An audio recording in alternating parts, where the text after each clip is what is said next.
On the evening of December 23, 2016, a family of 3 was at home in a quiet neighborhood of Omaha, Nebraska, preparing for a night out.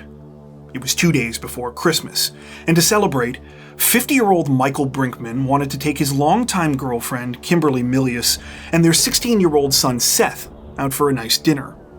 That night, everyone was in a bit of a rush. Their reservations at Brother Sebastian's Steakhouse and Winery were for 6:30 p.m., which was now less than an hour away. And with traffic, it was probably going to take them at least half an hour to drive there.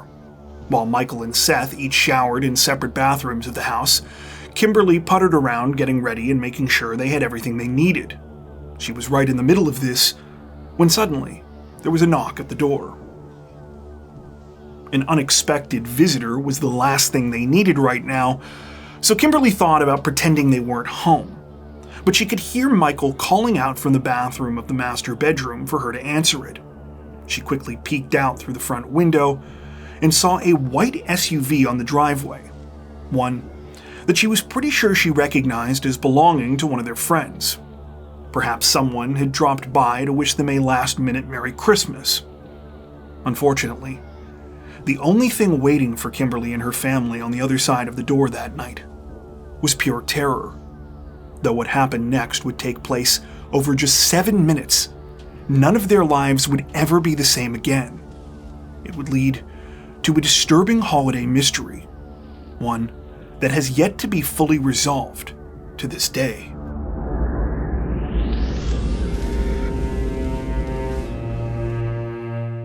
I need an ambulance right now. Okay, what's going on? Someone was at my door and they shot my husband. Okay, so they tried to rob you guys and shot your husband? Yes. Okay, is he breathing? No, come on. Okay, Please. okay, listen, I need you to try to calm down, okay? How can I calm down when my husband's shot?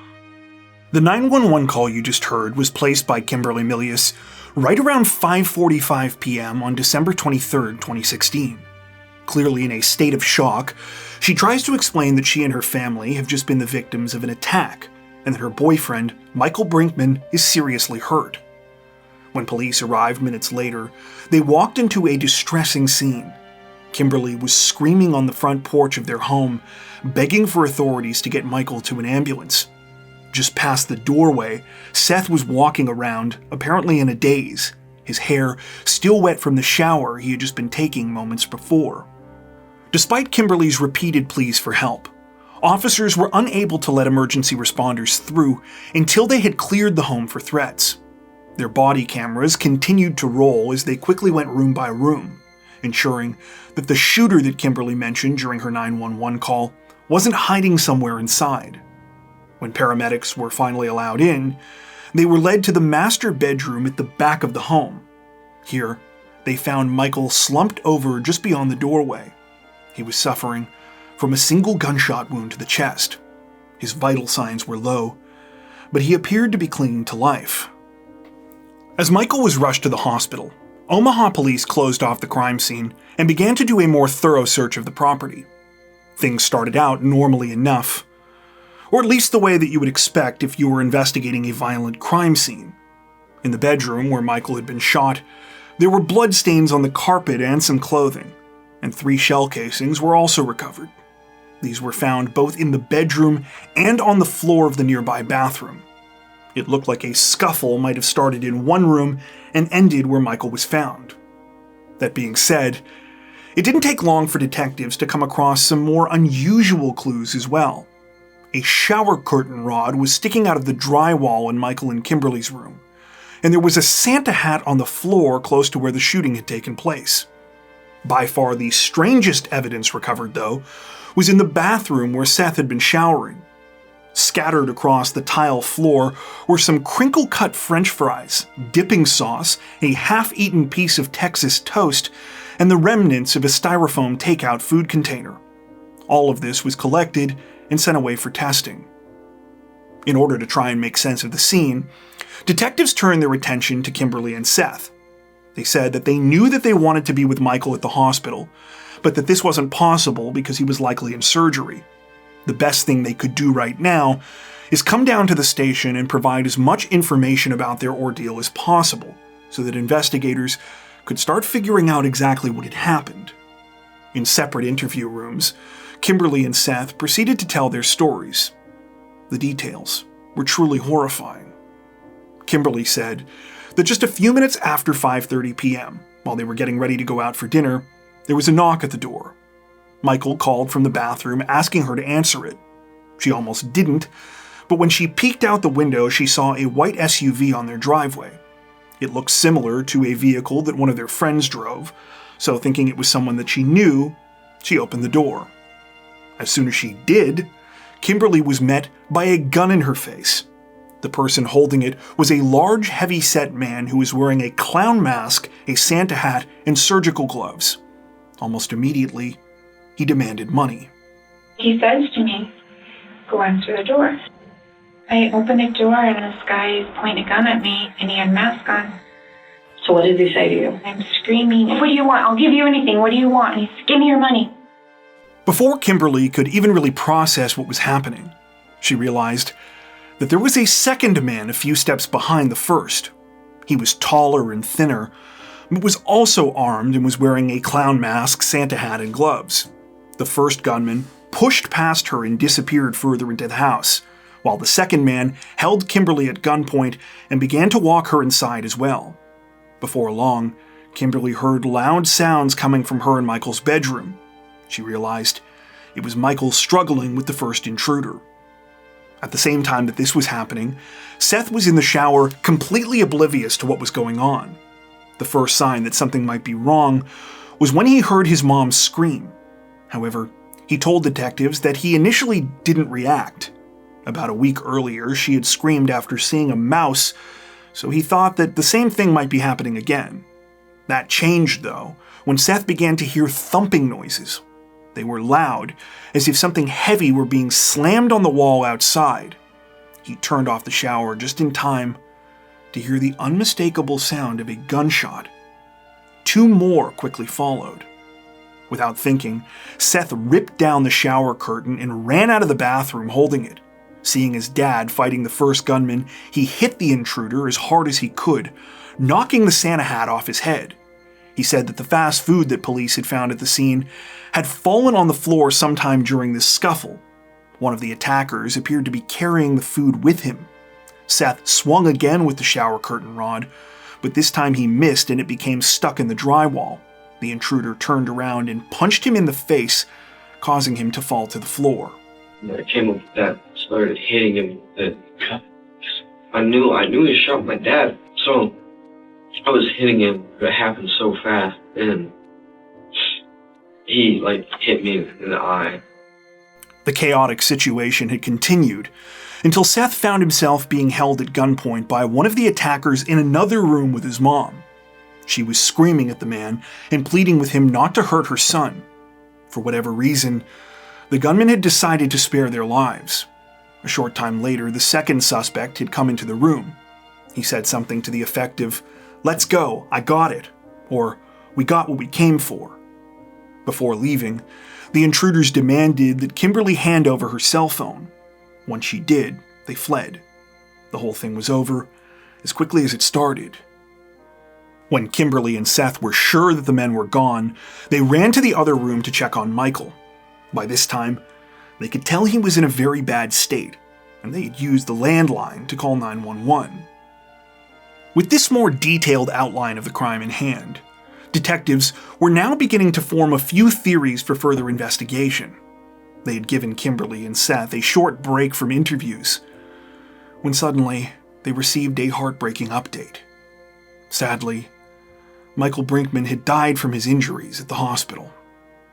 Understandably, this was a crushing blow for Kimberly and Seth, who had only barely started to wrap their heads around the traumatic events they had just experienced. Now, they had to come to terms with the fact that they had lost Michael forever. For investigators, this already strange and terrifying case had just gotten a whole lot more serious. However, things were also about to get a lot more confusing when new evidence began to call into question the seemingly obvious motive behind the crime.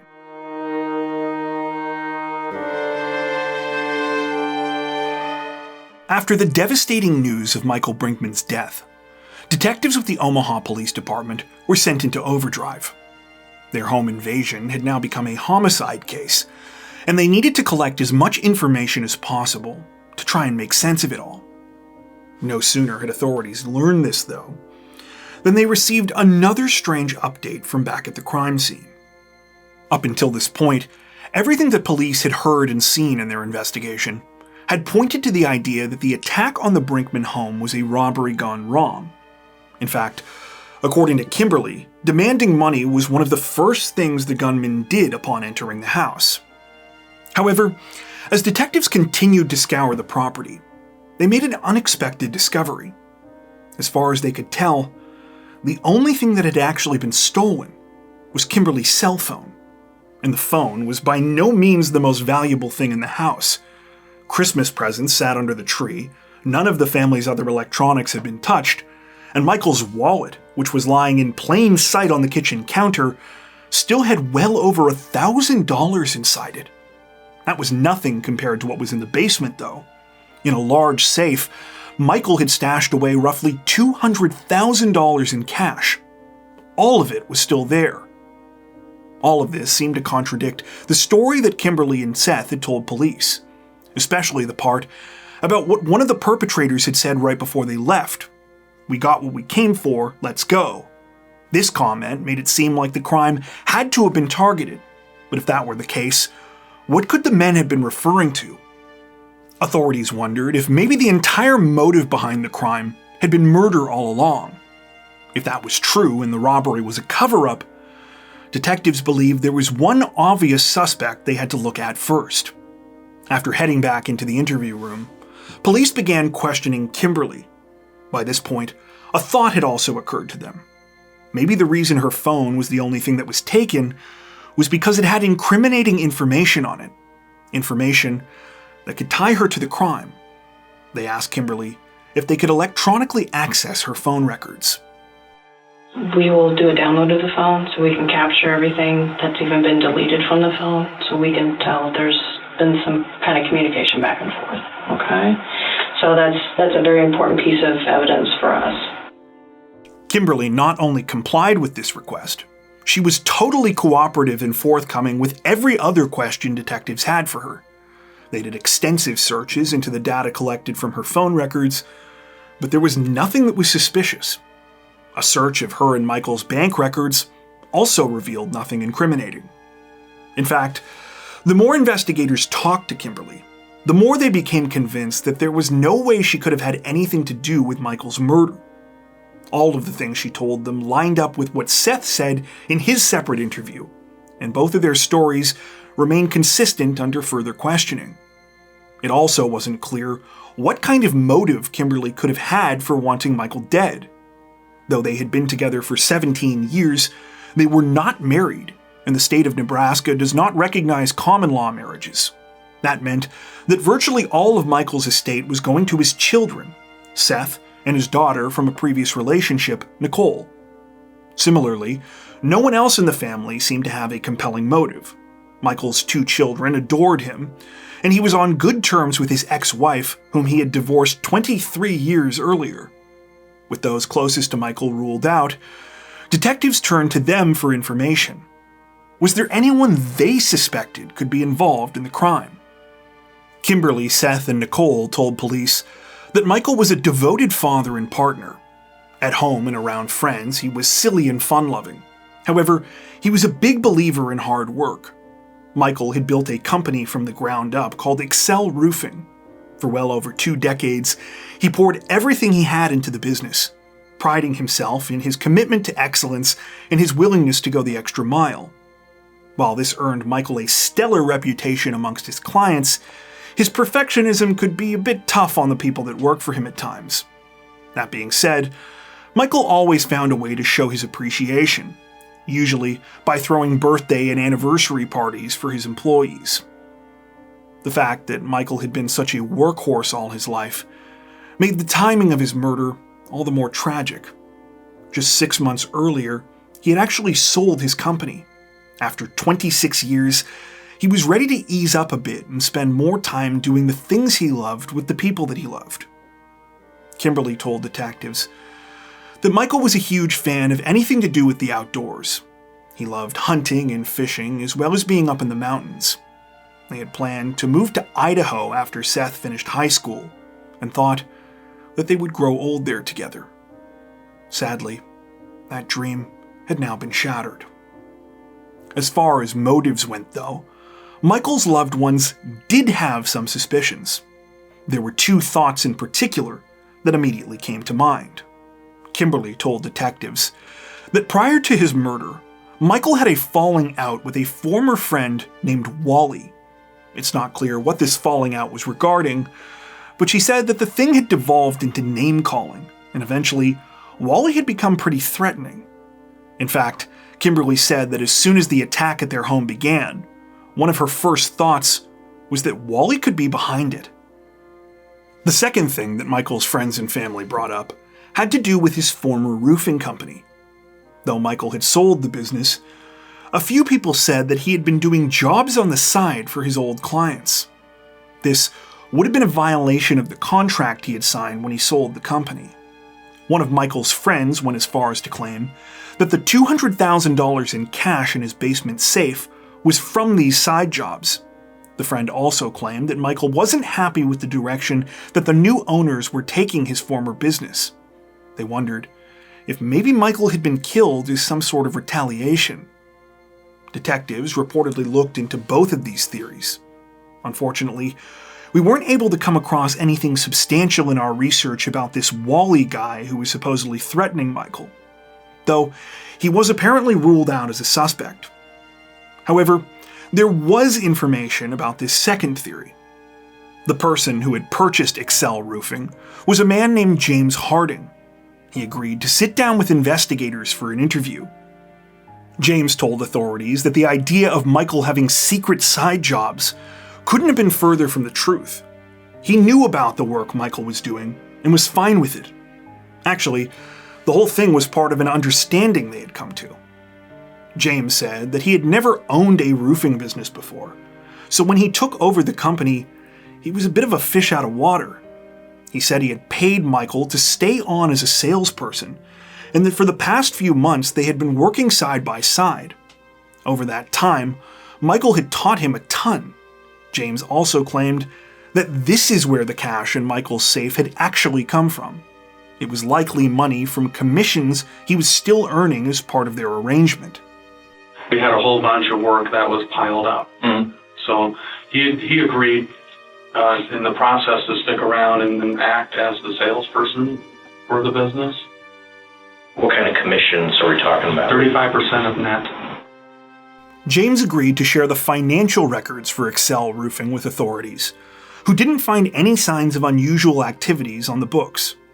On top of this, James seemed genuinely upset to hear about what had happened to Michael. With that, he was also ruled out. At this point, detectives had found themselves at something of a dead end. So far, none of their theories or suspects had panned out, and they seemed to be reaching the limit of what details Michael Brinkman's friends and family members could provide. It was time to take another look at the evidence. There was one area in particular that investigators thought might be a good place to start.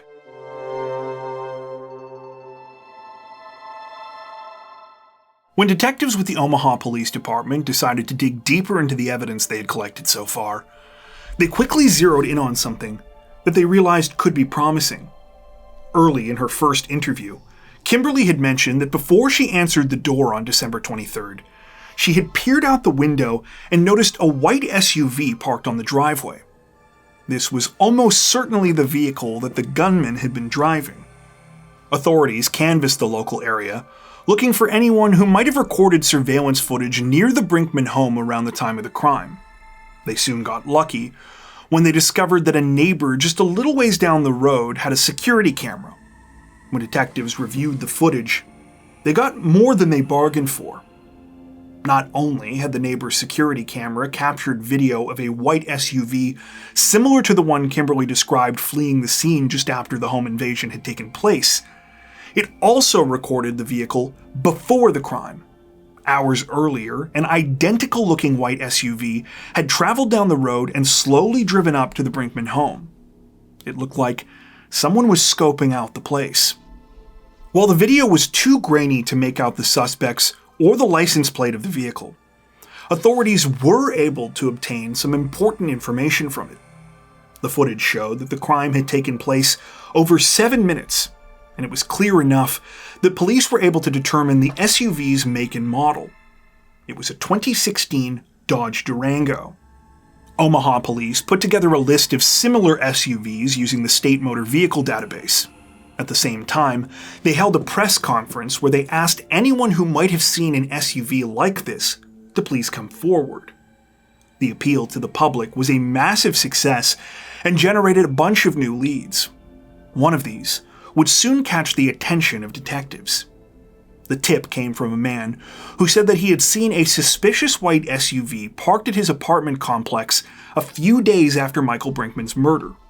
There were 2 men near the vehicle, and they were behaving unusually enough that he had written down their license plate number. Authorities entered the information into their database, and sure enough, it came back as a match to a 2016 Dodge Durango. There was a catch, though. The vehicle belonged to a rental car company. Detectives were initially worried that this might be another dead end, but they followed up with the company to see what they might know. A representative said that this particular SUV had been rented between December 13th and December 27th to one person, a woman named Carnell Watt. When police brought Carnell in for an interview, she agreed to answer questions. She admitted that she had rented a white Dodge Durango for 2 weeks in December, but said that she had loaned it out to a number of people during that time. One of those people included her on-again, off-again boyfriend, a man she identified only by the name of Lee. You rented a vehicle about that same time that kind of matches the description of our suspect vehicle. Okay. Do you know who you lent the vehicle to at that point in time? I have had various people around me. My sister, her dude, one of the dudes I used to mess with. Who's that? Lee. Lee? Mm-hmm. As soon as Carnell was asked any specific questions about Michael Brinkman's murder, though, her willingness to talk took an abrupt turn. She said she didn't know anything and quickly ended the conversation. Did anybody say anything suspicious to you that you possibly think this might have been the vehicle, or anybody, these people may have been involved in this homicide? Anything like that at all? I don't know nothing about nothing like. Authorities thought Carnell's behavior was suspicious, but they didn't have anything solid to press her further on. Instead, they began looking for more surveillance footage, hoping they could find something that definitively linked her rental SUV to the murder. By this point, police had figured out that the food spilled all over the place at the crime scene was from a fast food chain called Raising Cane's. Now, as a Canadian, I've never been to Raising Cane's myself, but from what I've read, it seems the half-eaten piece of Texas toast left behind was a dead giveaway, as it's a popular side that's included with a lot of the restaurant's combos. Anyway, using this information, authorities reviewed surveillance footage from every Raising Cane's restaurant they could in Omaha, hoping that they could spot the white Dodge Durango. Unfortunately, they came up empty. Things weren't looking great for police at this point. However, that would change when they received a major update from the crime lab. Strangely enough, it was about that half-eaten piece of Texas toast again. Turns out, it was covered in DNA. This had been submitted to CODIS and had returned a match. It was to a 29-year-old man named Leandre Jennings. Leandre had a long criminal history that included gun charges and robberies, so it definitely seemed possible that he could be involved in a crime like this. When detectives heard the 29-year-old's name, it also instantly rang a bell. They wondered if Leandre could be the on-again, off-again boyfriend that Carnell Watt had referred to as Lee. Detectives brought Carnell back in for a second interview and confronted her with this new information. Once again, she denied knowing anything about any kind of crime, though she did admit that she knew Leandre Jennings. Do you know Leandre Jennings? Yes. And what's your relationship with him? We were on again, off again. Despite denying anything related to the murder, Carnell was also able to provide authorities with one more helpful clue. It came when they asked her about Raising Cane's. Have you ever heard of a restaurant called Raising Cane's? Mm-hmm. Okay, have you ever eaten there? Mm-hmm. Have you and Leandre ever gone there? Plenty of times. Yeah? Plenty. Which one do you usually go to? I went to the one in Iowa. They're a little faster over there. This cleared up why investigators hadn't been able to find surveillance footage of the white Dodge Durango at any of the chain's locations in Omaha. With this, authorities started searching restaurants immediately across the state line in Council Bluffs, Iowa. It didn't take long for them to find what they were looking for. Sure enough, surveillance at a Raising Cane's in the city had captured the white SUV as it went through the drive-thru just hours before the murder. The man behind the wheel appeared to be Leandre Jennings. With this, police were able to obtain Leandre's cell phone records, which provided more incriminating evidence. The 29-year-old's phone placed him within a block of the Brinkman home right before and after the crime. The records also revealed that this area was one that Leandre almost never traveled to. The final nail in the coffin, so to speak, came in the form of even more biological evidence. In addition to the toast, Leandre's DNA was found on the shower curtain rod in Michael and Kimberly's bedroom. Detectives concluded this was likely from when Seth had hit him in the head with it. Leandre was arrested on February 17, 2017, just under 2 months after Michael Brinkman's death. He was charged with first-degree murder. While this was undeniably a massive breakthrough, frustratingly, it was also where the investigation hit another wall. You see, though the case against Leandre Jennings was strong, police were never able to find any kind of link between him and Michael Brinkman or anyone else in the Brinkman family. At the same time, Leandre steadfastly refused to speak with detectives in any capacity, maintaining that despite the overwhelming evidence, he was innocent. As a result, authorities felt they had no choice but to go to trial anyway, without identifying the second suspect or even figuring out the true motive behind the crime. By the time the proceedings began in September of 2018, however, the prosecutors did their best to present a logical theory of the case. They argued that on the evening of December 23rd, Leandre and his unknown accomplice had likely gone over to the Brinkman house expecting them to be easy targets for a robbery. Instead, the family fought back. When they did, Leandre panicked, killing Michael and fleeing empty-handed. In addition to the evidence, Kimberly and Seth took the stand to offer harrowing testimony. The prosecutor referred to their experience as, quote, 7 minutes of terror and devastation. Leandre Jennings and his defense team, meanwhile, argued that authorities had failed to consider other suspects.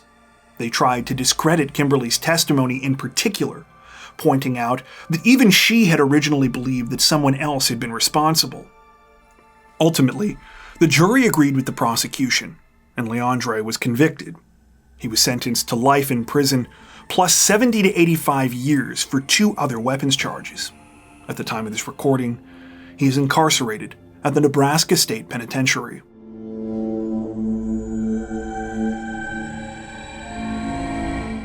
Unfortunately, as it stands, it appears that the murder of Michael Brinkman remains frustratingly half-solved. Officially, there's not much to say about this. However, there were a couple of little loose ends we felt were still probably worth tying up, so we decided to add this little bit at the end to round out the video.